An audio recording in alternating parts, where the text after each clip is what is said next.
Hey, wake up! Quick, listen to that. It's a 5-second FM signal coming from one of Jupiter's moons.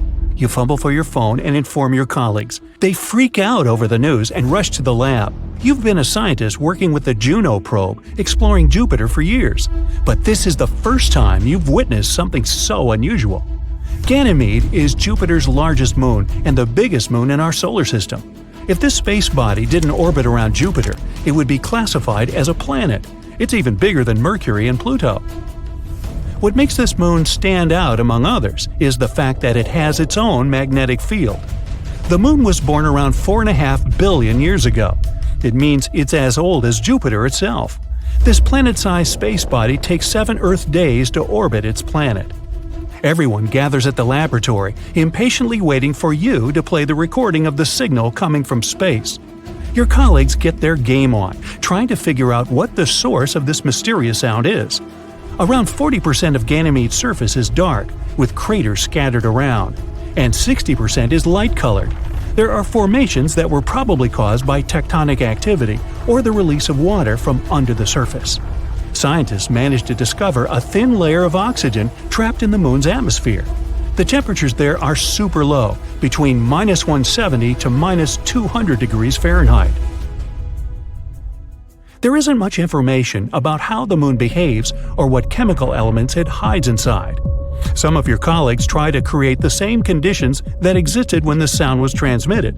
For hours, they sit there waiting, but nothing. Maybe it was a fluke. You get to the control system and activate the Juno spacecraft. The main point of this mission is to observe Jupiter's gravity, magnetic fields, the atmosphere, and the planet's evolution. By the way, there's also some evidence that Jupiter's largest moon is evolving too. Since it has a magnetic field surrounding it, auroras pop up all the time. Those are glowing gas circling the moon's north and south poles. If life existed in such a place, it would probably be at the bottom of Ganymede's extremely salty ocean. For a long time, scientists thought that the sun was a crucial component to kickstart life. But now we know that there are organisms dwelling deep at the bottom of the oceans.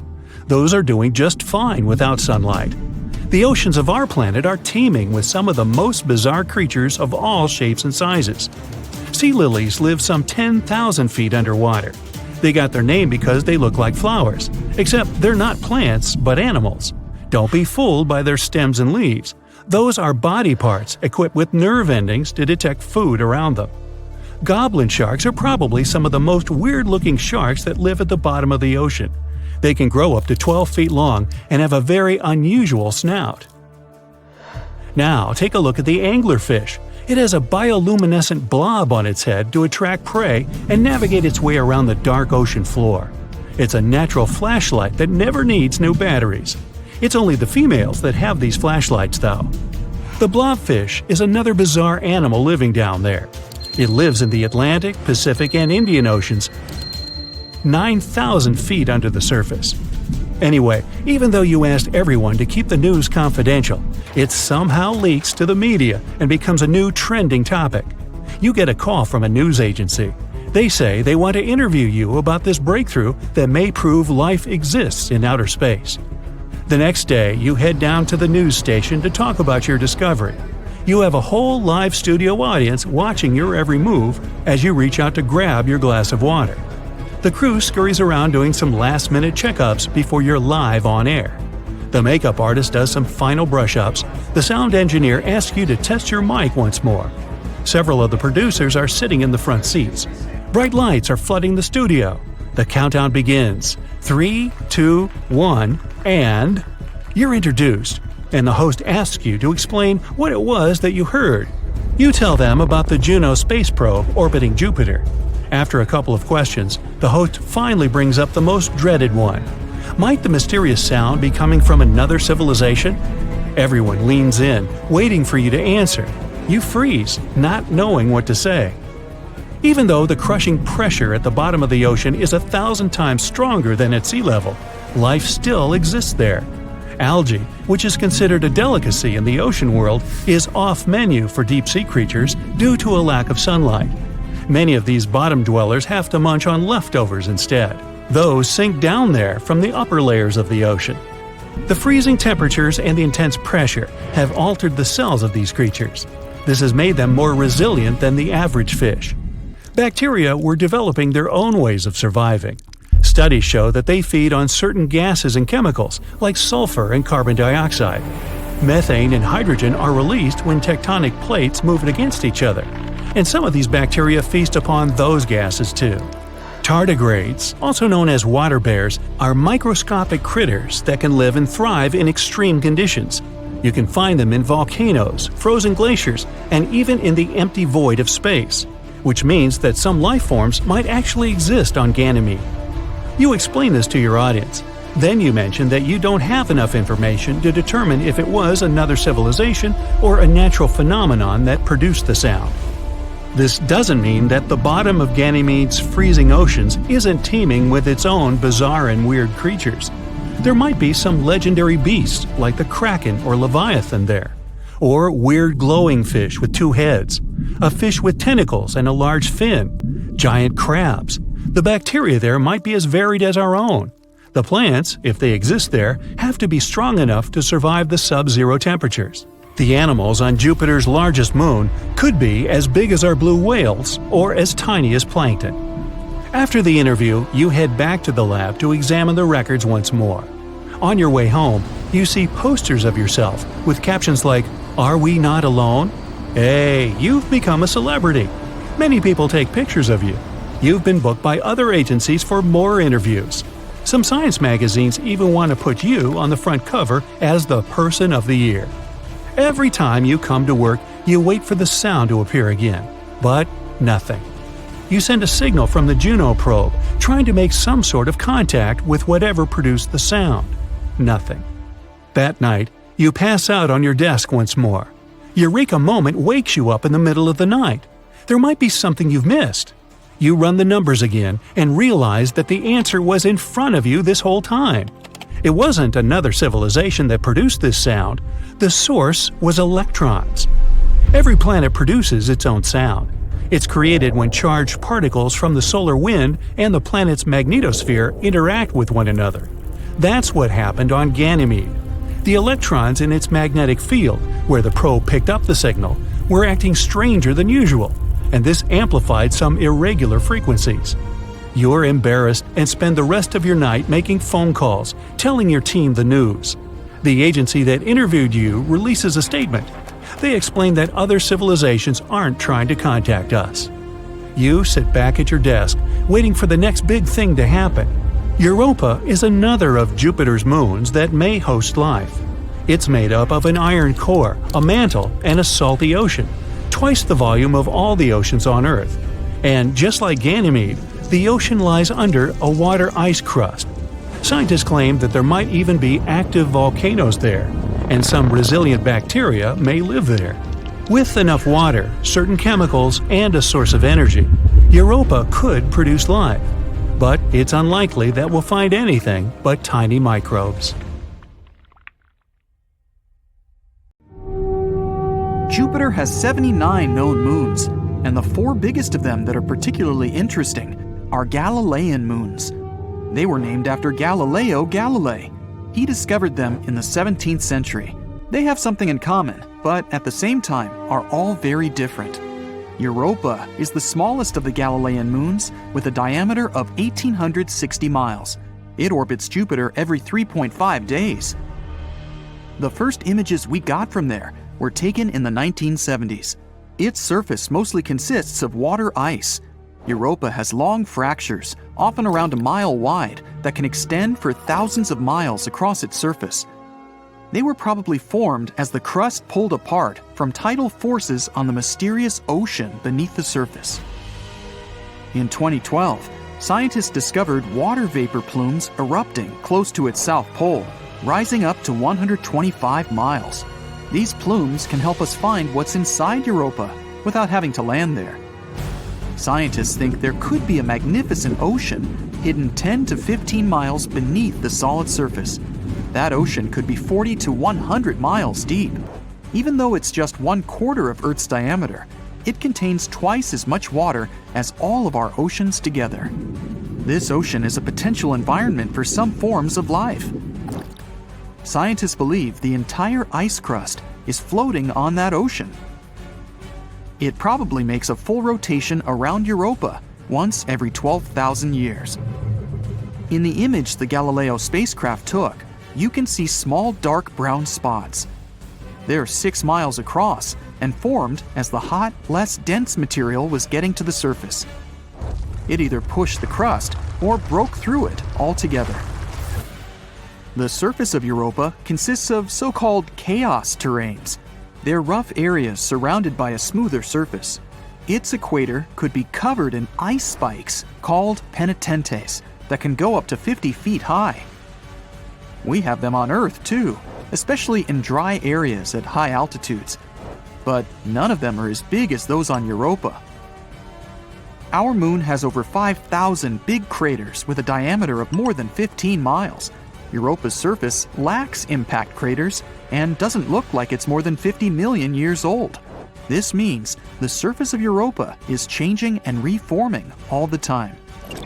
This moon is icy and is one of the smoothest of any solid space objects in our solar system. Because of it, it's 5 times brighter than our moon. Europa is under a constant blast of radiation coming from Jupiter. It's so strong, we wouldn't last even a day there. Europa is 5 times further away from the center of our solar system than Earth. That means it barely gets any heat coming from the sun, so it can remain frozen since the average temperature is negative 250 degrees Fahrenheit at the equator and around negative 360 degrees Fahrenheit at the poles. About 40 years ago, the Voyager 1 spacecraft came close to the rocky moon Io and discovered that it's a volcanic champion of our solar system. Io is Jupiter's 5th innermost moon, 4.5 billion years old, nearly the same age as Jupiter itself. It's similar in size to our moon, and even has a similar density and amount of gravity. Many moons in our solar system consist of silicates and water ice, but Io is made of iron and silicate rock. You'd be able to see some beautiful auroras on Io.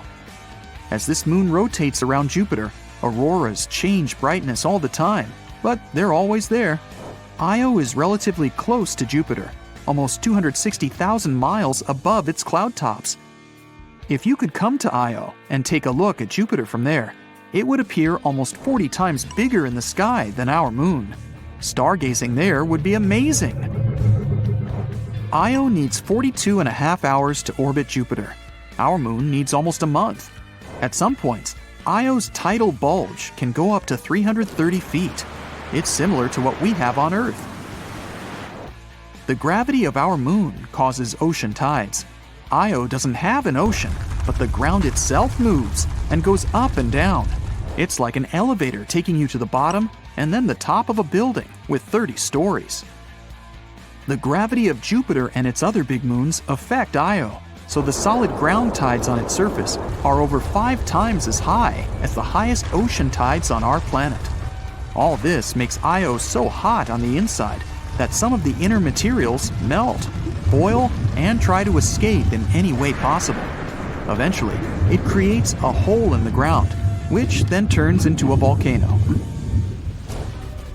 Io is the most active body in our solar system when it comes to volcanoes. Io has more than 400 of those, with 150 of them erupting all the time. Some of them shoot their hot gas plumes 200 miles into space.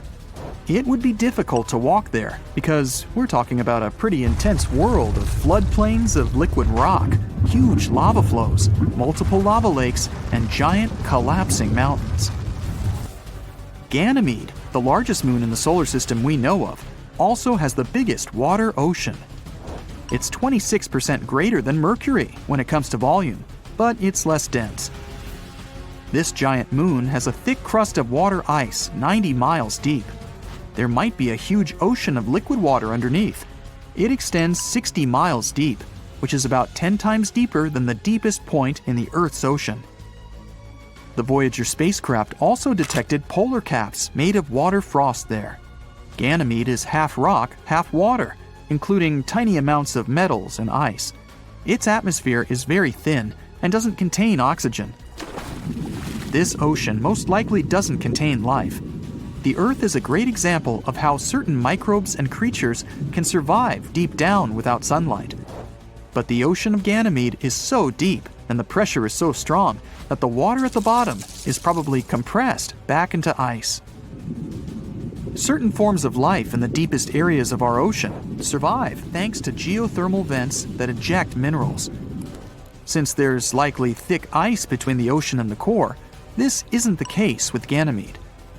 But the ocean there is salty, with multiple layers divided by icy sheets. If there's any chance of life, it could be in the part where the rocky core is in contact with the most internal icy layer. Beneath all that water and ice, Ganymede is the only moon in the entire solar system with a magnetic field. It's possible because this moon has a liquid core. Ganymede circles Jupiter approximately once every 7 days. Its orbit is so eccentric that at some points, it's pretty close to Jupiter. Ganymede, Io, and Europa have gravitational forces that affect each other. In the time Ganymede orbits Jupiter once, Europa makes 2 orbits, and Io makes a full circle 4 times. 1/3 of Ganymede's surface contains big dark regions, while the other 2/3 are lighter. Dark areas are older and contain more craters. Lighter areas have long ridges and grooves, about 2,300 feet high and thousands of miles long. Callisto, the 3rd biggest moon in the solar system, 3,000 miles in diameter, needs 17 Earth days to orbit Jupiter. Its atmosphere is very thin. There are many impact craters, but its ancient crust has basically been the same for more than 4 billion years. When a planet is geologically active, like the Earth, some things can erase most of the evidence from past impacts: water, volcanoes, tectonic plate movements, human activity, and weather. All this changes the surface. Callisto has experienced none of those. Scientists think this moon used to be an ocean world that eventually froze over. It was hit by meteors from time to time, but mainly remained untouched. And yet, it still has some pretty impressive craters, like Valhalla, the biggest multi-ring crater in our solar system. That's 2,500 miles in diameter. Major craters on Callisto contain more rings than those on other celestial bodies.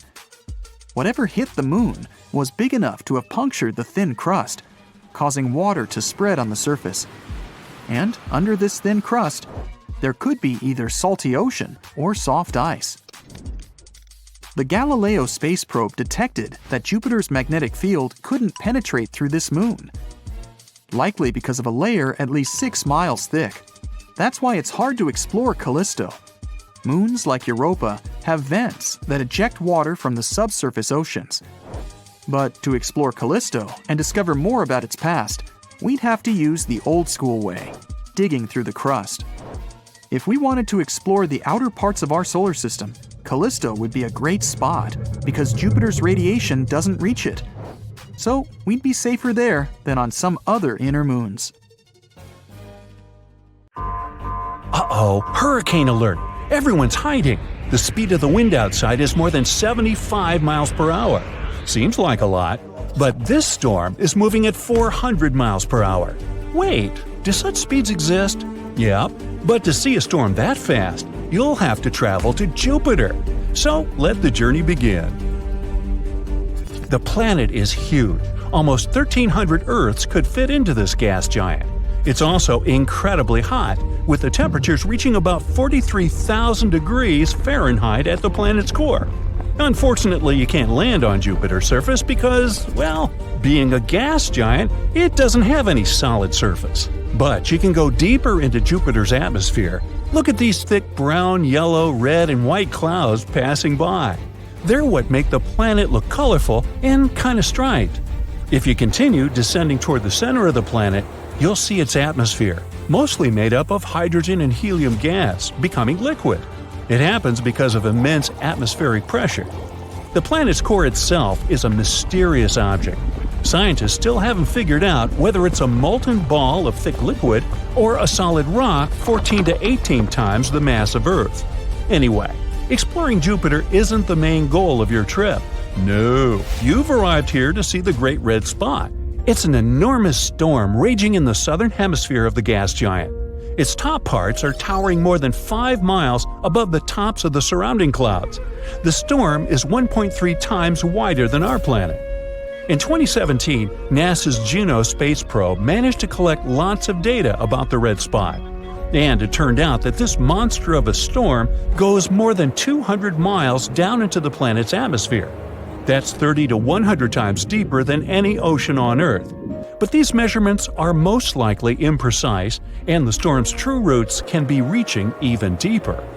The Great Red Spot is colder than the rest of the atmosphere. And keep in mind that Jupiter's temperatures are minus 234 degrees Fahrenheit in the upper cloud layers. On the other hand, the closer to the core, the hotter it gets. Mysteriously, the highest temperatures ever recorded on the gas giant occurred in the atmosphere right above the Great Red Spot. There, the heat reached 2,400 degrees. This temperature is higher than that of lava on our planet. Astronomers believe that the turbulence caused by the storm might produce gravitational and sound waves that can be responsible for the superheating. But the storm itself is warmer at the bottom than at the top. People have been watching the moving vortex on Jupiter for more than 150 years. Some time ago, astronomers predicted that it would gradually slow down and become smaller or disappear entirely. But that turned out not to be the case. After having analyzed all the data received with the help of the Hubble Space Telescope, researchers were baffled to discover that the winds at the outer boundaries of the storm had actually picked up speed. The change in the wind speed is no more than 1.5 miles per hour during one Earth year. It's a tiny change, but however small the difference is, it still means a lot. The wind speed at the edges of the storm can reach a mind-boggling 400 miles per hour.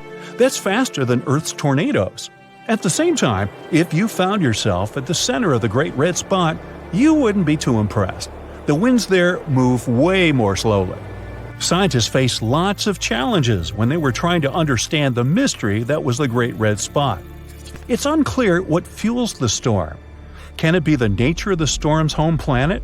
Since it's a gas giant, Jupiter doesn't have any solid ground, so there's no friction, which might be the only thing that could make the storm weaken.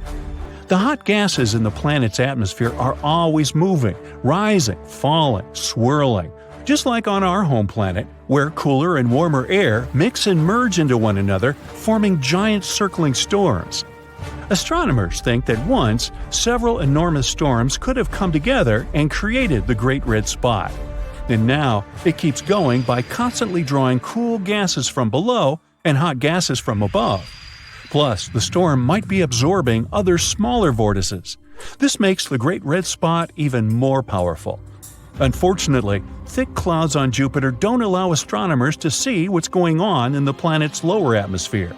Scientists have been speculating on what may hide beneath the Great Red Spot for decades.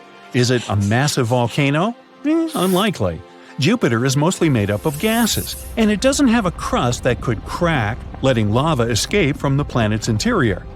There are also a few theories explaining why the storm has its trademark color.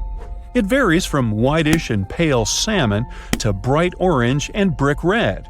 Some scientists believe the answer lies deep below the Great Red Spot, closer to the planet's surface. A colorless layer of gas might be reacting to the UV radiation coming from the sun. This is probably what gives the storm its red color. But so far, it's just a theory. Hey, your guess is as good as mine, huh? Jupiter isn't the only planet that can boast having a giant storm. Another one, as wide as our home planet, rages on Saturn. It's called the Great White Spot. How clever! The storm has a tail of white clouds encircling the entire planet. It occurs every 30 years or so. The storm indeed starts as a spot, but then it starts stretching and stretching. Astronomers have figured out that the Great White Spot is actually a huge system of thunderstorms. At the top of the storm, lightning can flash more than 10 times per second. But the main mystery about the Great White Spot is where it gets its energy from. Some scientists think it may be powered by the sun. Others argue that the storm's cloud pattern only makes sense if there's an internal source of heat that can power the winds. Anyway, severe storms on different planets of the solar system aren't the only space mystery that makes astronomers scratch their heads. Let's move to Pluto, the largest known dwarf planet in the solar system, and explore its atmosphere. It rises really high above the surface of the planet and has more than 20 layers, all of them freezing cold and extremely condensed. By the way, our moon also has some sort of an atmosphere. Called an exosphere, it consists of helium, neon, and argon. It's 10 trillion times less dense than Earth's atmosphere. While traveling through space, watch out for black holes. Woo! A black hole is a place where gravity is so strong that even light can't get out. But black holes can sometimes behave like a massive galactic volcano. From time to time, they flare up. Sounds like me. But instead of spewing lava, they produce enormous amounts of energy. And this phenomenon leaves gaping holes in the surrounding material and gas. A short while ago, scientists discovered one of the largest craters in the universe. Radio and X-ray telescopes detected a supermassive black hole that threw a temper tantrum many years ago. It happened in a galaxy cluster about 390 million light-years away from Earth. The crater this event left behind could fit 15 Milky Way galaxies. Yeah, I can't get my head around that either. During your space voyage, think twice before landing on unknown planets. Otherwise, you may end up in a place like K2 141b. That's a planet outside of our solar system. At first glance, it's not that different from Earth. It has liquid oceans that evaporate, form clouds, condense, and get back to the surface as rain. But instead of water, it rains rocks. The surface of this exoplanet is covered with lava seas dozens of miles deep. The temperatures on the K2 141b reach 5,000 degrees during the day. That's toasty enough for the magma in the oceans to vaporize into the atmosphere.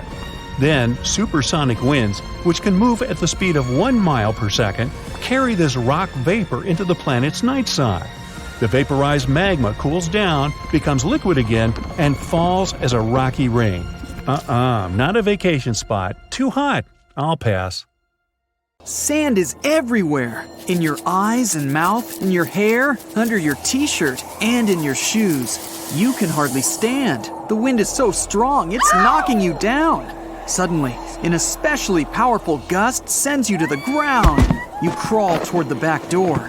It takes you a lot of effort just to pry it open.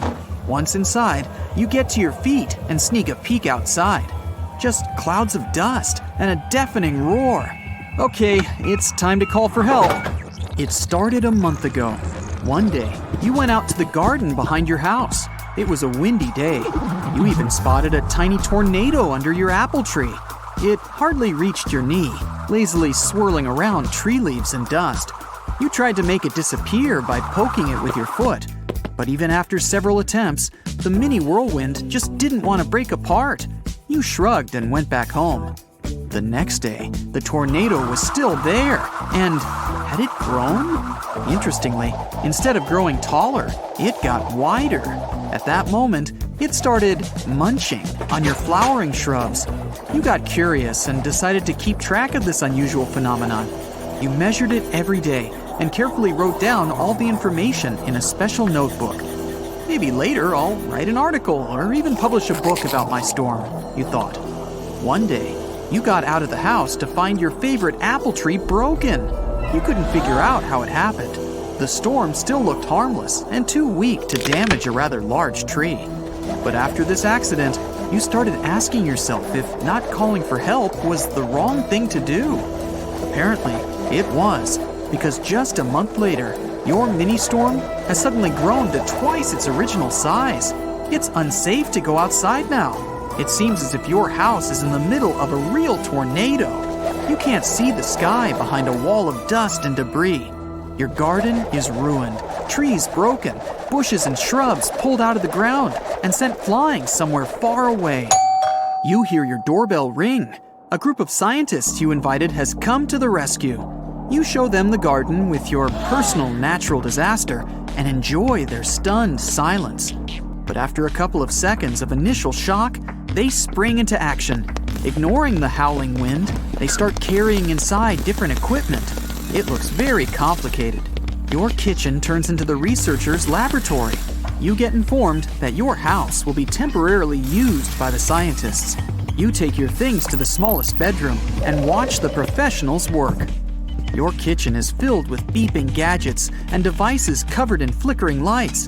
People in protective suits and lab coats scurry around. Surprisingly, they don't bump into each other. Neither do they create traffic jams. You bring the notes you've been taking and hand them to an elderly man in a white lab coat. He thanks you as if you've just given him the gift of his dreams. The next several days pass in a flurry of activity. The storm in your garden is growing.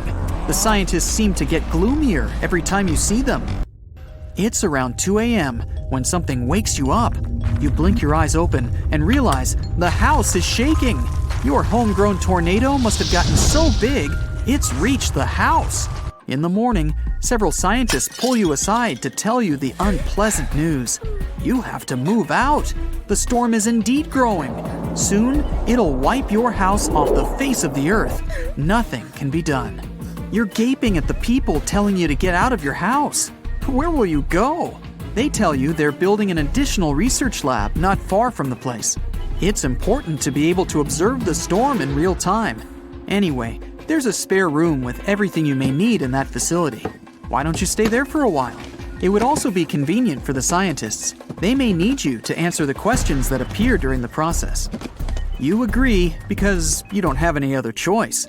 The researchers help you transport your stuff to your new accommodation. You walk around your house, saying goodbye to your favorite coffee table, your sofa, and your cozy bed. The scientists tell you that there's no time to move your furniture to another place. The next day, you wake up to the news that your home is gone. The storm gulped it down at around 4 a.m. Over the next few weeks, the grown-up whirlwind has swallowed 2 houses of your neighbors, the nearby forest, several abandoned cars, and a small flower store. It's now so big, it's coming close to a large lake several miles away from the town. People get evacuated. The authorities have announced a state of emergency. One day, you notice that scientists are talking in hushed voices. They look even more worried than usual. You corner one of them and try to find out the truth. Soon the scientist spills it. The researchers have got some evidence that confirms their worst fears. According to all their estimates, the storm that once started as a tiny tornado in your garden is going to grow into another great red spot. Only on Earth. Crimson-colored clouds are spinning counterclockwise at an incredible speed. Beneath them, you can see vibrant hues of the largest planet in the solar system, the gas giant Jupiter. Those clouds are called the Great Red Spot. It's a colossal storm raging in the atmosphere of Jupiter. If you found yourself at the storm's center, the winds would be rather calm there. But on the edges, the storm's speed can reach 425 miles per hour. That's twice the speed of the fastest and most severe hurricanes on Earth. Over the decades, the size of the red spot has been changing. Right now, it's 1.3 times as wide as our planet. The storm's roots go as deep as 200 miles into the planet's atmosphere. The average tropical cyclone on Earth usually stretches for no more than 9 miles from the bottom of the storm to its top. The unique phenomenon on Jupiter has existed for so long because the planet doesn't have a solid surface. It consists of layers of clouds made up of vapor, water ice, and ammonia. Underneath, there might be an ocean of liquid hydrogen. Our planet is solid, and hurricanes slow down and break apart once they go low enough to touch the surface. But the Great Red Spot has nowhere to make landfall. That's why it keeps raging. The scientist also tells you the most bizarre and alarming thing about the storm in your garden.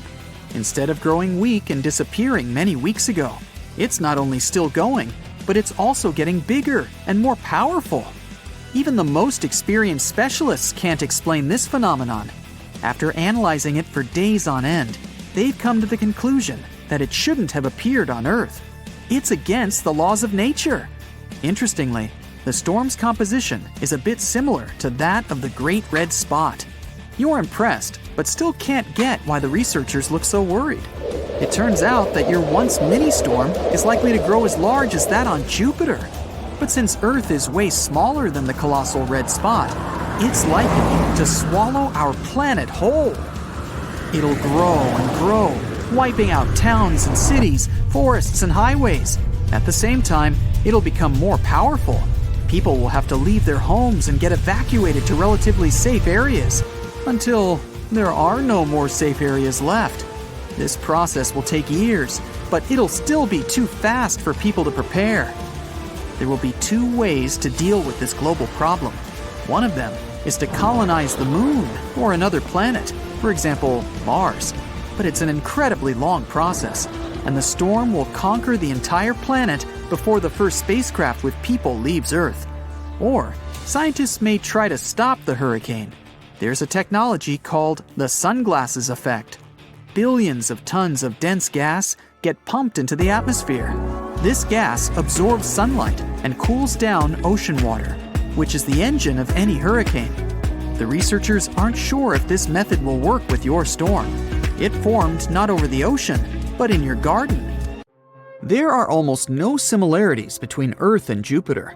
Ours is a sweet, small planet with plants and cute pandas. Jupiter is a giant gas horror with furious hurricanes which never subside.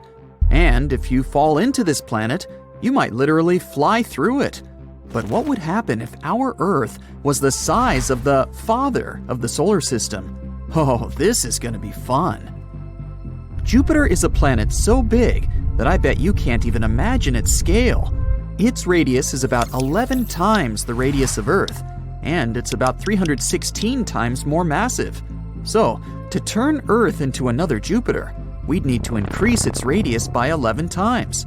If the planet's density remained the same, then the mass of our new Earth would increase greatly. Actually, it'd be as much as 4 times larger than Jupiter's. Of course, these changes wouldn't go smoothly. The very first thing that we would immediately notice, nope, not the size, gravity. It would increase by about 11 times compared to old Earth's.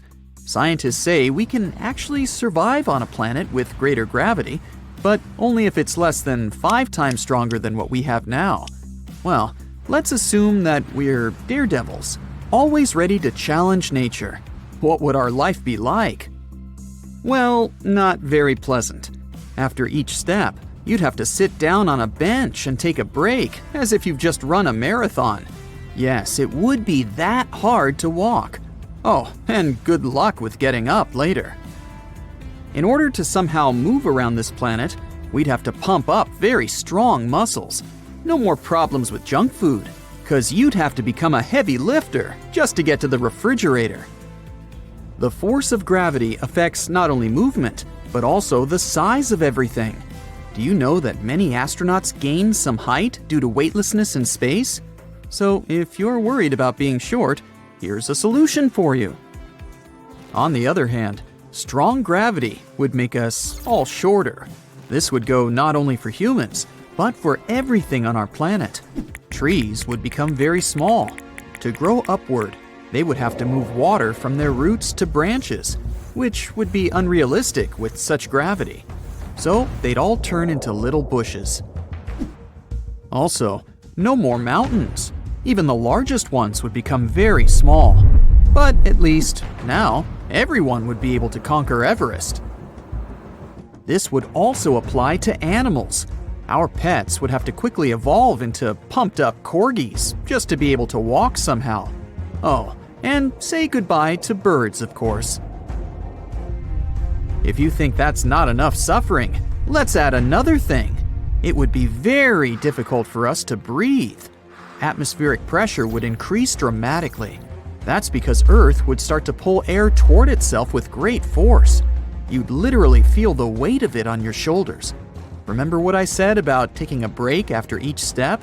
Now, imagine that you'd also have to breathe through a pillow. Yeah. And that's not all. Atmospheric pressure plays an important role in the behavior of water molecules. It would be much more difficult for water to boil or turn into ice. Most icebergs would melt, and it's possible that we'd have no more clouds too. All water vapor would come crashing down on us in giant torrents of rain. We'd be lucky if we didn't get flooded instantly. But, oddly enough, there would also be some advantages. For example, Everything around us would become much more spacious. Assuming we didn't get flooded, there would even be a bunch of deserted areas on the planet. Maybe land prices would finally fall.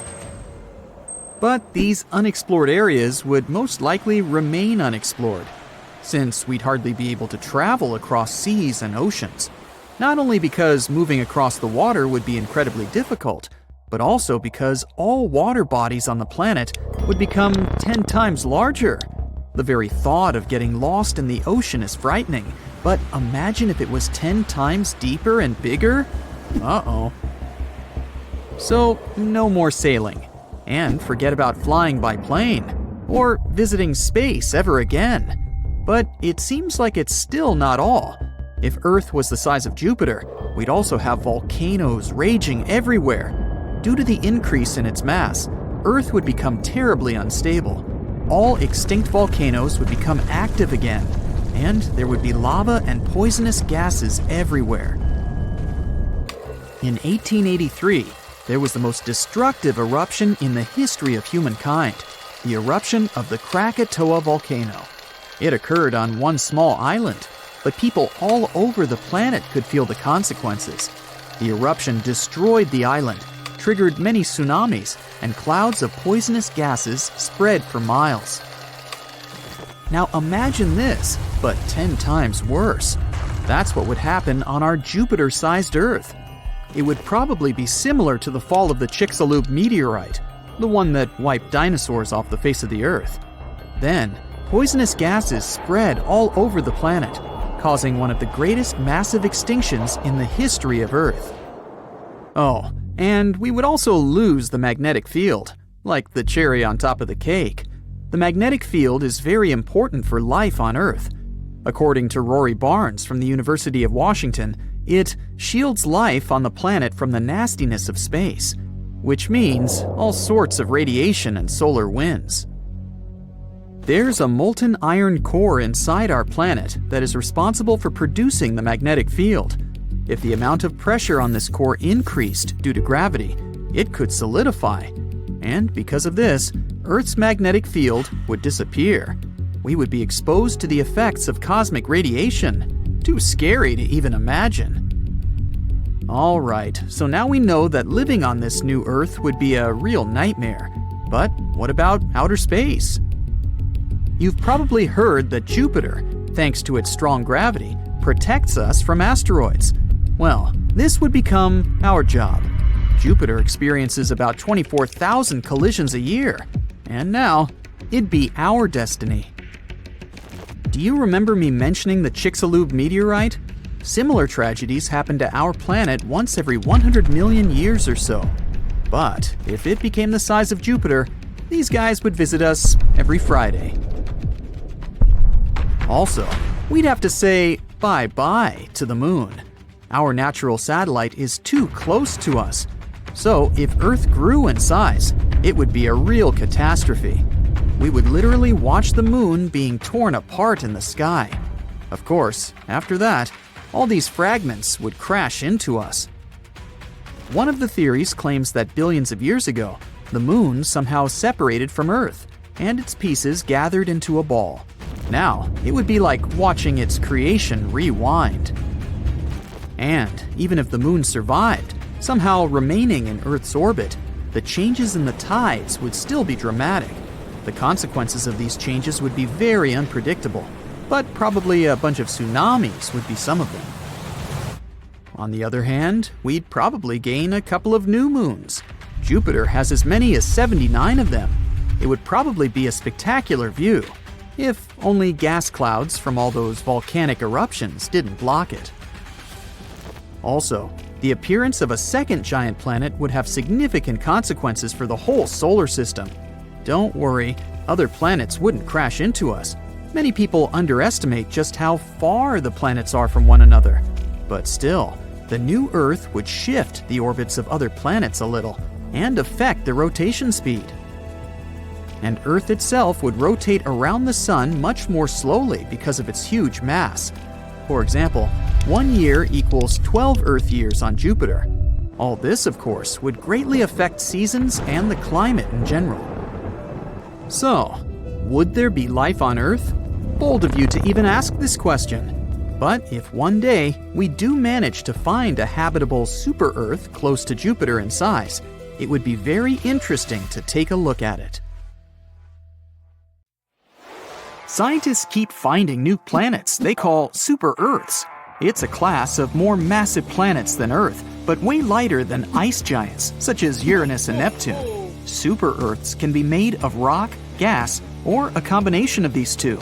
They are often twice or even up to 10 times bigger than the Earth. They're interesting to study, but kinda too far away from us. They're pretty common outside of our solar system, together with other interesting planets like mini Neptunes. Those can also be gas dwarfs, ice giants, or huge rocky bodies. But again, we don't have anything like that. But something we do have that those other solar systems don't? Jupiter. It's the biggest and heaviest object that orbits our sun. This king of planets possesses a powerful force to dominate our solar system. Jupiter is notorious for eating planets. A protoplanet slammed into it about 4.5 billion years ago, when Jupiter was still a young planet in its early stages. This protoplanet was 10 times heavier than Earth and was made of ice and rock. The collision was huge. Jupiter's core broke apart, and helium and hydrogen mixed with denser materials. Through time, the heavy material settled back into the dense core, which is what we see today. And if it swallowed a planet before, it might keep doing it as well. We suspect our solar system used to have many more large planets than it has now. For example, it's kinda empty around Mercury today. Similar areas around many other central stars are definitely more packed with intermediate mass planets, with the size between Earth and Neptune. Our solar system was a chaotic place at its beginnings. Young stars were surrounded by swirling disks of dust and gas, and planets would form out of that debris, something like trees when they're springing up from the ground. Small rocky planets would form in the strong heat and light close to stars, while gas giants would form farther out, where temperatures were lower, which means they could preserve more gassy materials. And even though planets in our solar system seem pretty stable and peaceful today, following their orbit, they weren't that calm before. Some planets didn't have a circular orbit. They had oblong, more eccentric paths. It took them swinging first toward their stars and then farther away. It was like they had been thrown off kilter by the gravity of other planets on their way. There's something called the grand tack theory. It explains things happening in the first few million years when our solar system was forming. At some point, Jupiter, one of the key players here, may have been pulled in closer by our central star. After that, it went back and took a huge cloud of debris. It was like a sailboat when it tacks around a buoy. This kind of messed with planets that were in the process of formation. After Saturn was fully formed, our close neighbors in the solar system cleared out a little. But if the idea about grand tack is correct, Jupiter had grabbed everything in its way, and its migrations had caused more collisions in this area. Jupiter might have delivered some of the water that now fills the oceans we have on our planet. It shepherds plenty of asteroids. From time to time, it sends some whizzing into interstellar space or amongst the planets in our solar system. It may have even taken part in the dinosaur extinction 66 million years ago. When the huge space rock hit the Earth, it left a crater off the coast of the Yucatan Peninsula in Mexico. It all caused earthquakes, volcanic eruptions, and tsunamis that made a huge impact on all animal and plant life on Earth. No one knows where it came from. We're not even sure if it was an asteroid or a comet. One theory says it may have been a comet that came from the Oort cloud, which is made of icy debris and is located somewhere at the edge of our solar system.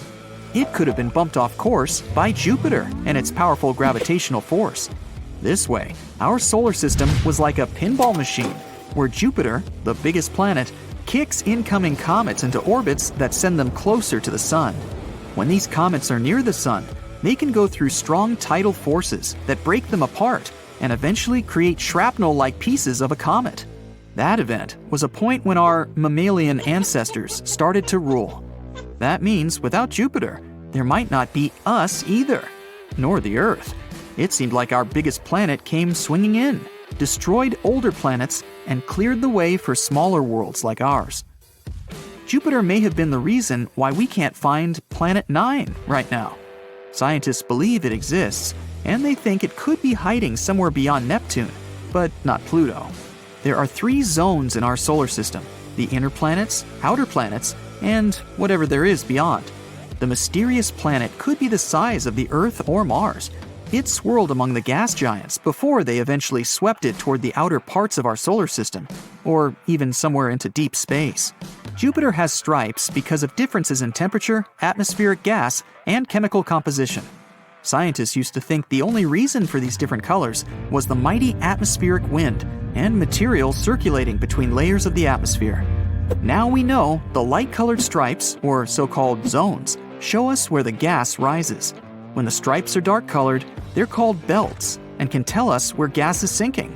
Jupiter's moons could also be why the planet is stripy, because they're tugging on its atmospheric convection cells. At the center of Jupiter, there's a dense liquid core made of helium and metallic hydrogen, together with dissolved heavier elements. As we go further from its center, the temperature and pressure inside the planet drop off. That way, the liquid interior gives way to gases from the atmosphere. Again, mostly helium and hydrogen.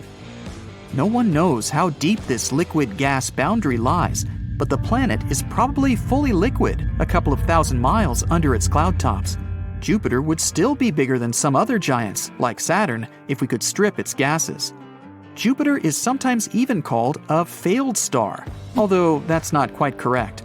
It's mostly made of hydrogen, like regular stars, but it's still not massive enough to start thermonuclear reactions in its core, which would eventually turn it into a real star. In theory, every object could be turned into a star, if you only add enough matter to it. If there's enough mass, the temperature and internal pressure will increase and start thermonuclear reactions. So, to turn Jupiter into a star, such as the Sun, you'd have to make it 1,000 times more massive. But to form a cooler red dwarf, you'd only need 80 Jupiter masses more. That way, Jupiter won't spontaneously become a new star of our solar system. But if many space objects with similar mass collide with it, or in other words, if Jupiter eats them, then maybe. You never know. But in theory, if it could become a massive star, it would have stopped other planets from forming in stable orbits. It would have also increased the radiation that the surface of those planets get, which is why it would be really hard for life to develop in our solar system. Jupiter is the planet that spins the fastest in our solar system. It only needs 10 hours to make a full rotation on its axis, even though it's huge, more than 300 times bigger than the Earth, and 2.5 times more massive than the rest of the planets in our entire solar system together. But if it got more massive, it would shrink. More mass would make Jupiter denser, which means it would begin pulling in on itself. So it could get 4 times its mass and would still be the same size. Bang! Another hit on Jupiter. Let's see. Gas giant, the largest planet in the solar system, 318 times bigger than the Earth, 2.5 times bigger than the rest of the planets in the solar system put together. One more interesting thing. If it got any bigger, it would actually become smaller. You see, with more mass, the planet would be denser. That would cause Jupiter to start pulling in on itself. Scientists say Jupiter could have 4 times greater mass, but still keep the same size. It takes 10 hours to make a full rotation on its axis. It's the fastest spinning planet in our solar system and gets hit by so many space objects all the time. This was discovered by amateur astronomers observing Jupiter and saw some unusual flash at the planet's surface. Impact events cause flashes like that, and for some reason, Jupiter gets more impacts than other planets. In 1994, astronomers discovered Shoemaker-Levy 9, a comet that broke apart and collided with the gas giant. The original comet was approximately the size of one that erased the dinosaurs. However, this asteroid fell apart into more than 20 fragments. They darkened the planet's surface, and it remained like that for months. 15 years later, in 2009, astronomers saw a black spot on Jupiter, the size of Earth. It was the result of an asteroid around 650 to 1,650 feet in length. The biggest asteroid recorded on Earth hit the area of Tunguska, Russia in 1908. This caused a massive explosion, even though no one ever found a crater. So, why is Jupiter the target for so many space objects? Asteroids and comets that pass by Earth and Jupiter go almost at the same speed. The number density of the space object that may interact is almost the same too. But the cross-section of what they might hit is very different. Jupiter has 11 times the diameter of our planet, which means it has around 125 times the cross-section. The more massive some planet is, the stronger its gravitational attraction. So, it will entice some space objects drifting by. Our gravitational field is weaker than Jupiter's. If some object passes near us moving at a speed of 22,300 miles per hour or less, our gravitation will attract it. Asteroids and comets usually move at bigger speeds. Jupiter attracts most of the comets and asteroids passing by. If our planet was hit by such big objects as frequently as Jupiter, we'd have extinction like with dinosaurs thousands of times more often. In 2020, scientists found there was an unusual asteroid in the orbit of Venus, the first one there. The size of a small mountain and rich in minerals we can find in Earth's deep rocks. They even think it could be a clue to a bigger set of asteroids created when our solar system was forming. That's not the only mystery around Venus. The planet has insanely violent winds that drive clouds and storms around the planet at speeds greater than 220 miles per hour. That's 60 times faster than Venus itself rotates. Also, scientists are still not sure what happened with its oceans. They believe since the planet is so close to the Sun, the water evaporated and went into the atmosphere as steam. It trapped heat coming from the Sun, heat that would have vaporized more and more water over time. Venus probably had an environment like on Earth, but a very long time ago. The theory says many comets and asteroids were slamming into Venus. Billions of the planet's pieces were flying all around. Some may have even crashed into Earth's moon. Pieces that slammed into our planet are probably buried very deep, since we have greater geological activity than the moon. Uranus also had a collision, but a more serious one than asteroids. The rest of the planets in our solar system mostly have an axis of rotation that kind of points up from the elliptical plane. Uranus is tilted, lying on the side, so a season there lasts 42 years, when either its south or the north pole is pointed at the sun. Most of the planets also rotate counterclockwise when you see them from above our solar system. Venus does the opposite, which means maybe it was kicked off axis a long time ago. Uranus may have collided with the other space body millions of years ago. When our solar system was still very young, the orbital configuration of Saturn and Jupiter may have crossed. Their gravitational forces kind of created orbital momentum and transferred it to Uranus. That knocked it off axis. Millions of asteroids orbit the Sun, and not so many pass by Earth from time to time, so we don't have some dangerous space bodies coming toward us. The plan is to visit Mars in the 2030s, and scientists hope Mars won't be a target of some bigger space bodies. New craters are formed on the red planet every 1 to 2 days. They can be 13 feet across, which means they could have been formed by objects that are the size of a soccer ball. Since the atmosphere there is thinner than ours, smaller bodies can enter easier. Most of the Martian north is smooth lowlands. The south is higher, full of craters, and the planet's interior has a surprising amount of rare metals. The theory says this is because a big celestial body collided with Mars and tore away a part of its northern half. Debris from that asteroid circled the planet and then mixed into 2 small moons that orbit Mars. We also have some Mars rocks on Earth, found in the Sahara Desert, Antarctica, and some other places across the globe. Some of these rocks have gas that's chemically the same as the atmosphere on Mars. Rocks probably came due to a big explosion that happened when some larger asteroid or meteor that was ejected from Mars and landed on our planet. Mercury also has a thin atmosphere, so there are many smaller strikes there. Imagine waking up, going to your window, and see there are micrometeor showers every morning, which is something that happens on Mercury. This strange weather pattern shapes its atmosphere, called an exosphere. Mercury is so dense, its heavy iron core accounts for 2/3 of its total mass. Scientists think it could have been bigger in the past, but many collisions got the surface sort of scraped off. It's been constantly bombarded by rocks from space that left marks with craters. Plains on its surface seem to have been created because of volcanic lava spilling over the surface and then dried smooth. Many craters are filled with such a material, which means there's one more thing that rocked Mercury's world: volcanoes. There's an unusual group of asteroids discovered near Neptune. wide range in sizes, from big metropolitan areas to tiny pebbles. They are thought to come from an asteroid group called the Kuiper Belt. It makes a ring well beyond Neptune. But these new asteroids have different colors than the Kuiper Belt. They're so far away from the Sun, their surface was supposed to stay almost pristine, but they have a similar color to those sun-baked asteroids around Jupiter. Like the rest of the planets, Neptune gets heat from the Sun. But there's something mysterious inside the planet that makes it generate more heat than it gets. This affects its weather, and Neptune has the weirdest weather in the whole solar system.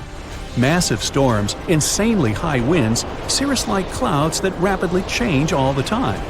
There are dark spots in its atmosphere. They come and go. We receive 1,000 times more sunlight than Neptune. Gas giants like Saturn and Jupiter can protect our planet from asteroids. Without them, the big impacts that created enough debris to form both moons and other planets would happen more often. There's a huge asteroid going around Saturn, which could be a potential flyby by 2031, more than 10 times bigger than the asteroid that erased the dinosaurs. Titan, one of the moons orbiting Saturn, 80% more massive than our moon, is actually the only moon in our solar system that has an atmosphere. It's 1.5 times thicker than ours and consists mainly of nitrogen, like our atmosphere. No one knows where all that nitrogen came from. However, unlike Saturn and most of the other places in our solar system, its moon has a real potential to host life.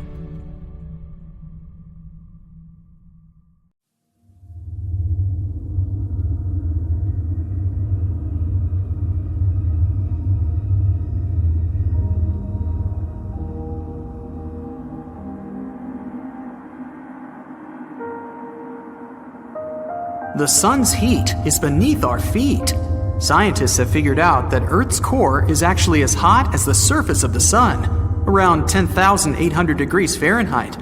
One of the reasons it's so incredibly hot down there is because Earth is still shedding heat from when it was created billions of years ago. Also, when an object as big as Mars slammed into the young Earth, it not only created the Moon, according to one theory, but melted the surface of the planet. A lot of that extra heat is probably still stored inside the core. But there's no need to worry. The planet's core is harder for us to access than it is to probe the surface of Pluto. In fact, chances are we may never develop technology that could physically reach the core. There's no air on the Moon. But then, how can it be rusting? Scientists have discovered the presence of hematite on the Moon, and it's a kind of rust. A special NASA research instrument examined the light reflected off the Moon's surface. It turned out that the composition of the satellite's poles was very different from the rest of it. The Moon's surface is dotted with iron-rich rocks, but without oxygen and liquid water, rust can't appear. Solar winds add to the mystery. They bombard the Moon with hydrogen, and hydrogen makes it much more difficult for hematite to form. Even though the Moon doesn't have an atmosphere, it still has some trace amounts of oxygen. Its source is our planet's upper atmosphere. Earth also protects the Moon from almost 100% of solar winds, although not all the time. And even though our natural satellite is bone dry, there might be water ice in the shadowed craters on its far side. A day on Uranus lasts 17 hours, 14 minutes, and 24 seconds. But get this, the planet has a tilt of around 98 degrees, and that makes a season on the gas giant last 21 Earth years. Mars has 2 moons, Phobos and Deimos. In the next 30 to 50 million years, Mars's gravitational forces will tear Phobos apart, and it will likely result in the formation of a ring around the planet. The Earth is the densest in the solar system. At the Earth's center, there's a core that takes up 15% of the planet's volume. It consists of 2 parts, the outer and the inner core. The inner core is a solid ball made of iron and nickel. Its radius is 760 miles, which makes 20% of the entire Earth's radius and 80% of the Moon's radius. The 1,500-mile thick outer core is liquid. It also consists of iron and nickel, but it's not under enough pressure to be solid. Mars houses the biggest volcano in the solar system. While everything seems to be calm on Mars nowadays, in the past, Some sort of force caused enormous volcanoes to form and erupt. One of these volcanoes is Olympus Mons. It's 16 miles tall, which is the height of 3 Mount Everests, and 374 miles across, making it about the size of Arizona. The volcano grew to such a gargantuan size because of the weak gravity on Mars and the lack of tectonic plate movement. Gravity is not the same everywhere. The rocks, metals, and other minerals and substances that make up the planet are packed into the ground more tightly in certain places than in others. This has surprising consequences. Gravity varies slightly depending on where you are. You weigh 0.5% less standing at the equator than you do at the poles. In most cases, that's a difference of less than 1 pound. How high up you are also has an effect. So if you were at the top of Mount Everest, you'd also weigh slightly less. Just don't look down. Earth's toughest living thing is so small you can't see it. Water bears, also known as moss piglets, are cute little creatures with 8 legs and squashed up heads that are less than 1/100th of an inch in length. Despite their microscopic stature, they can basically survive anywhere. They prefer bits of wet moss or the bottom of a lake, but they won't complain if you put them somewhere really uncomfortable. They can endure extreme cold and incredible heat, and survive both huge pressure and high radiation. Some of the little bears once even managed to survive unprotected in outer space for 10 days without a problem. That is tough.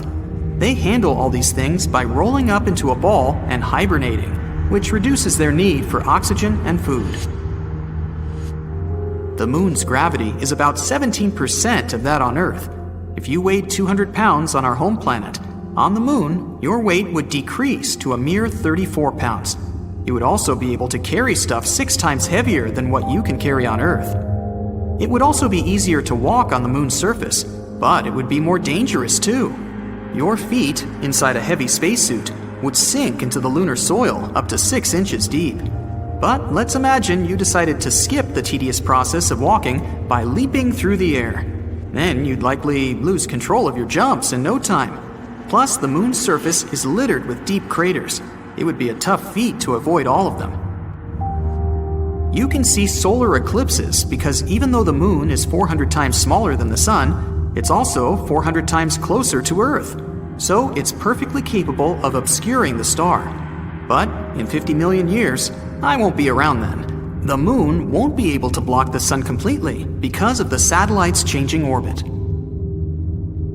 A full NASA spacesuit costs an unbelievable $12 million. Yeah, I can believe that. 70% of this hefty sum is for the control module and backpack. At the very center of Uranus, there's a rocky core, small, just half the Earth's mass. Compared to other planets, Uranus's core is rather cool, 9,000 degrees Fahrenheit. An ice mantle surrounds the solid core, and that's the largest portion of the planet, about 80%. It's also not the ice you might be thinking about.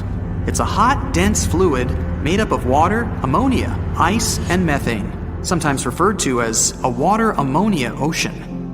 Uranus's atmosphere is mostly hydrogen and helium, but it has its blue-green color because of methane gas that absorbs the red light. The ocean on Jupiter is larger than any other in the solar system. But unlike Earth's oceans, it's made not of water, but of metallic hydrogen.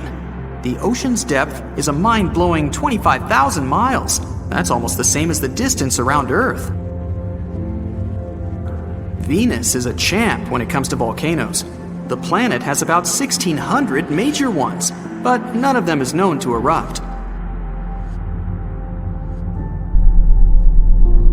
There's a supermassive black hole 250 million light-years away from us. It hums the deepest sound ever detected from any object in the universe. It's 57 octaves lower than the middle C on your piano. That's 1 quadrillion times deeper than what we can hear. Mercury is a few billion years old. In 2016, scientists discovered some abnormalities on the planet's surface, showing that it's getting smaller. After more research, they found out that Mercury hadn't finished cooling down yet. There are planets that aren't bound to any star orbit and aimlessly wander through outer space. Among the most spectacular-looking space objects are pulsars. Pulsars are a type of neutron star. They shoot out some of their material almost at the speed of light. Regular pulsars spin at a reasonable speed, between 1/10 to 60 times per second. But millisecond pulsars can spin at an impressive 700 times a second, which is way too fast for the human eye to even process. As they spin, they emit a beam of radiation from their axis that looks like the light from a lighthouse. Astronomers can notice pulsars when they face Earth, since it looks like a light being shined on our planet. When the light shines elsewhere, the pulsar can't be seen. Our Sun is insanely massive. Want some proof? 99.86% of all the mass in the solar system is the mass of the Sun. In particular, the hydrogen and helium it's made of. The remaining 0.14% is mostly the mass of the solar system's 8 planets.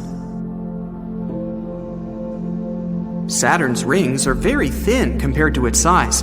If you had a scale model of the planet that was 3 feet wide, the rings would be 10,000 times thinner than a razor blade. Even though Venus is the hottest planet in our solar system, it still has snow. But not what you'd expect. It snows metals and rains acid. Not a great vacation spot.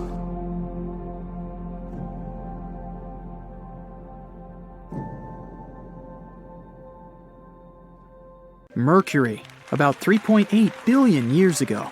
A huge asteroid is about to collide with the planet. Boom! Fragments are flying in different directions, along with the blast wave. When the dust settles, we see a crater almost the size of Lake Ontario. The most interesting thing here is the shape of the crater. It looks like a spider. A round body in the center, and a bunch of legs that spread out from the crater in different directions. But the strangest thing is that the spider's legs don't quite line up with the center. Scientists can only guess how such a landscape was formed. Some think that the picture of the spider appeared there much earlier, and the meteorite falling almost into its center was just a coincidence. But we still don't have a clear explanation of how such scars could have appeared on the surface of Mercury. Another mystery about Mercury is how it was born. One theory claims that the planet used to be Venus's moon, but over time, it succumbed to the sun's gravity. The star literally ripped Mercury away, and the little planet began orbiting it. What might prove this theory is the rotation periods of Mercury and Venus. Mercury is gradually losing its rotational speed. One day on this planet now equals 58 Earth days and continues to increase. At the same time, after losing its heavy load, Venus has started rotating a little faster. Another theory says that Mercury collided with Venus shortly after the appearance of the solar system. At that time, Proto-Mercury was slightly larger than the planet we're familiar with these days. But then, Mercury lost part of its crust after colliding with Venus.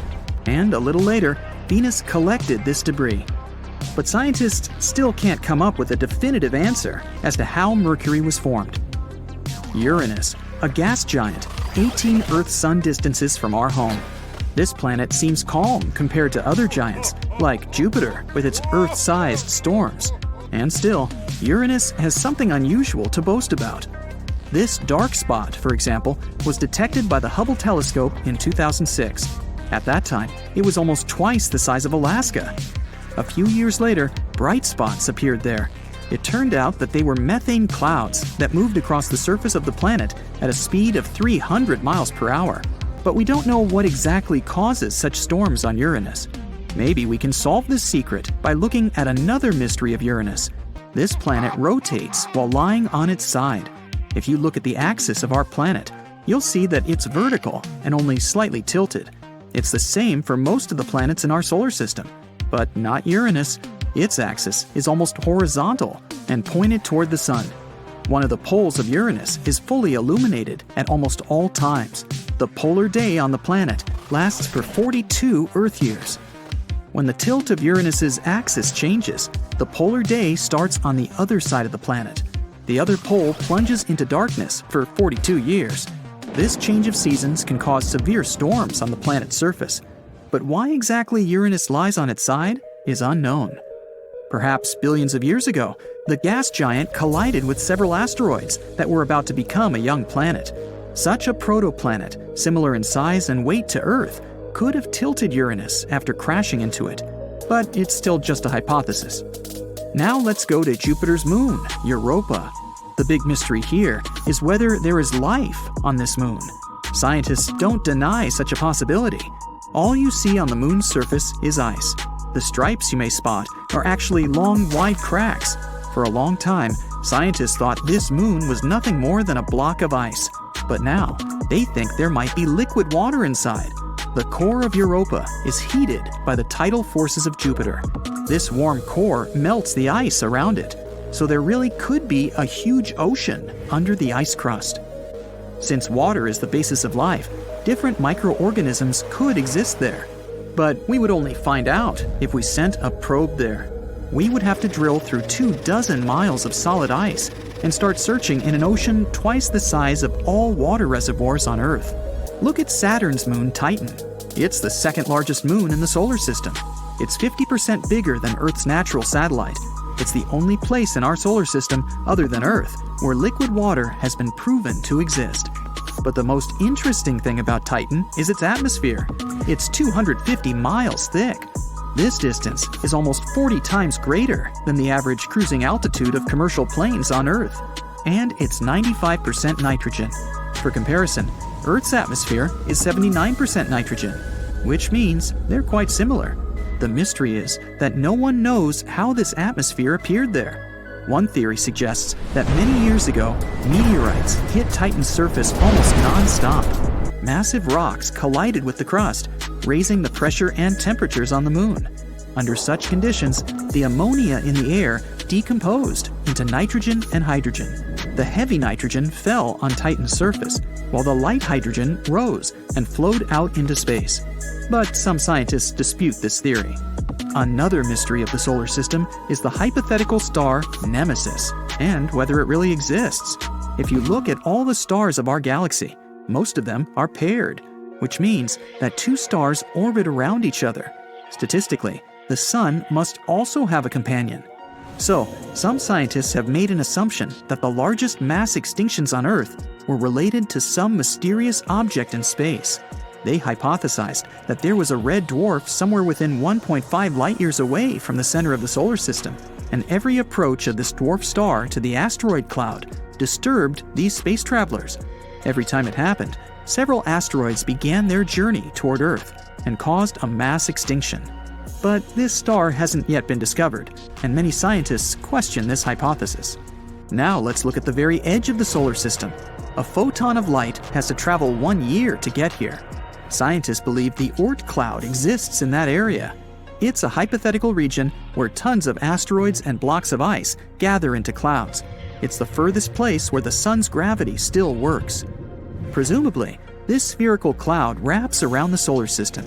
This is the region where long-period comets are thought to originate. They fly all the way through the solar system and then return to the Oort cloud. This journey can take thousands of years.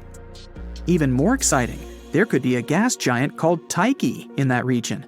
Some scientists say it might be 4 times the size of Jupiter. So far, no research has confirmed its existence. Although the Oort cloud is still considered hypothetical, some scientists believe that comets from that area are responsible for the major mass extinctions on Earth. Now let's go beyond the borders of the solar system. There, 1,500 light-years away from Earth, there's the closest to our home planet black hole. Black holes are the most mysterious objects in the universe. They're so heavy that they attract not only matter, but also light. Even more, they slow down time. Once something gets trapped in a black hole's gravity, it never escapes. Light and matter gradually settle near the event horizon and soon disappear into infinite darkness. Time flows differently here. 1 minute near a black hole can be equal to weeks on Earth. The biggest mystery is what exactly is inside a black hole. Some speculate that there's nothing but crushing pressure that destroys anything that gets there. Others say it might be a portal to another dimension or a wormhole to another place in the universe. If it was true, white holes would exist as well. as exits from black hole portals and wormholes, but no white hole has been found so far. Now, how about going to the hypothetical border of the entire universe? It's called the Eridanus supervoid. If you look at the map of the universe, you'll see an empty cold spot about 1 billion light-years wide. The entire Milky Way galaxy is only 100,000 light-years across. The main mystery is how the spot appeared.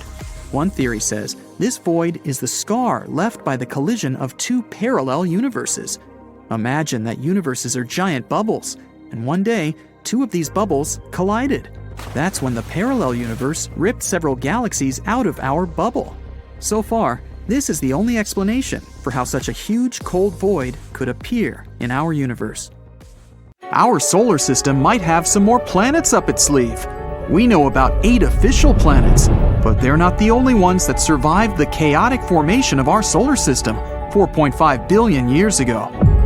Astronomers say there are 3 categories of planets in our solar system. We're in the first one, the 4 rocky inner planets, Mercury, Venus, Earth, and Mars, that peacefully orbit the Sun.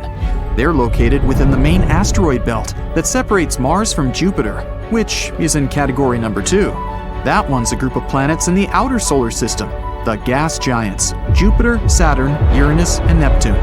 These planets have huge amounts of ice and gas around what scientists believe to be their rocky cores. The third group lies beyond the area where our local planets are, somewhere further than Neptune. It's the realm where you'll find dwarf planets such as Pluto, Eris, and Sedna, and many smaller space bodies like comets. But new findings say there could be something else lurking in the dark, besides dwarf planets and tiny space bodies. Maybe even a new planet. Models scientists made say that our solar system used to have 1 or more rocky planets, the size of Mars or Earth. Over time, these rocky wanderers interacted with the wide gravity fields of our gas giants. This kicked them into a far-out orbit, away from the neighborhood.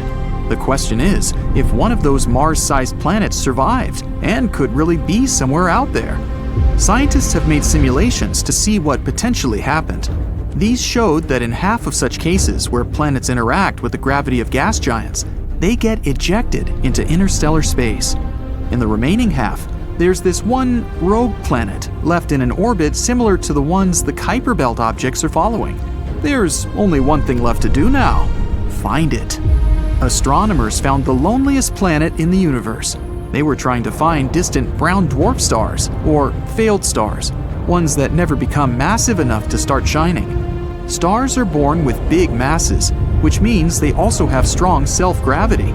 The star squeezes in on itself. That causes high internal temperatures and enables the star to shine. But instead, they found a lonely wanderer, CFBD SIR 2149. The planet is between 50 and 120 million years old and has a surface temperature of 750 degrees Fahrenheit. Compared to stars, that's cold. At first, scientists thought it could be a brown dwarf star, but in that case, it would be way older. This starless planet floats around through space, passing only 130 light-years away from our planet. Our galaxy, the Milky Way, is 100,000 light-years wide, so that's relatively close. The lonely traveler is actually a gas giant, 4 to 7 times bigger than Jupiter. Maybe it was kicked out from its own solar system because of gravitational forces, or getting into another planet's orbit. Or it was formed away from its parent star. Far beyond Pluto, on the edge of our solar system, there's a space body about as big as Pluto, but a little bit colder and way denser. It's probably a big rocky body covered in a thin icy mantle. It's the dwarf planet Eris. Both Pluto and Eris occupy the Kuiper Belt, which is the distant ring of frigid space bodies that lies beyond Neptune. A day there lasts 25.9 hours, pretty similar to Earth. But Eris circles our sun in the distance 3 times farther than Pluto, which means its year is pretty long, 557 Earth years. Eris has a bright, icy surface. It's one of the most reflective bodies in our solar system. It bounces back more than 95% of the light that strikes it. Somewhere out there, even farther, there's a super Saturn, J1407b, much larger than Jupiter or Saturn. It's an exoplanet, which means a planet that orbits a star other than our Sun. Super Saturn is 434 light-years away from Earth in the constellation of Centaurus. It's the only exoplanet we know about with rings similar to Saturn. It actually has a huge ring system, 200 times bigger than Saturn's rings. There are more than 30 rings, each of them tens of millions of miles in diameter. There are gaps in the rings, which means there could be some interesting satellites, exomoons, around. If this super Saturn could swap places with our regular Saturn, its rings would absolutely dominate our sky. You could look up and easily see them. The view would be amazing because they would appear much bigger than a full moon. Scientists have found thousands of planets outside of our solar system. Some are dense as iron, while others are airy and light. And then there's the water world, GJ1214b, a steamy world, bigger than Earth and smaller than Uranus, 40 light-years away from us, in the constellation of Ophiuchus. It's a watery planet surrounded by a thick atmosphere, 2.7 times Earth's diameter, and almost 7 times heavier than our home planet.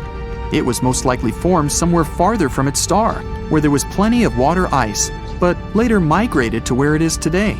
Its surface temperature is 440 degrees Fahrenheit, which is too hot to host life like on Earth. It also has much less rock and much more water than our planet.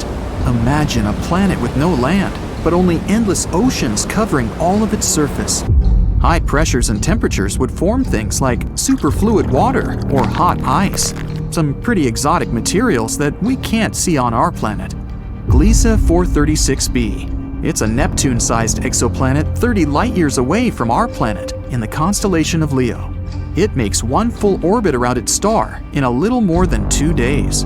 This planet defies the laws of physics. It orbits its star, Gliese 436, which is smaller, cooler, and less luminous than our Sun, at a distance 15 times closer than Mercury is to the Sun. When we typically think of ice, we picture a frozen cube. But this planet has an icy surface, even though the temperature there is 980 degrees Fahrenheit. This temperature is way above the melting point, but the ice remains solid and burning hot. This happens because of very strong gravity.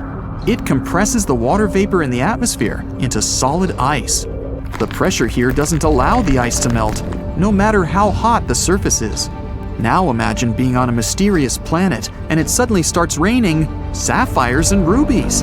One distant exoplanet, HAT P7b, a gas giant 1,000 light-years away from Earth in the constellation of Cygnus and 16 times bigger, has specific weather and pretty violent storms.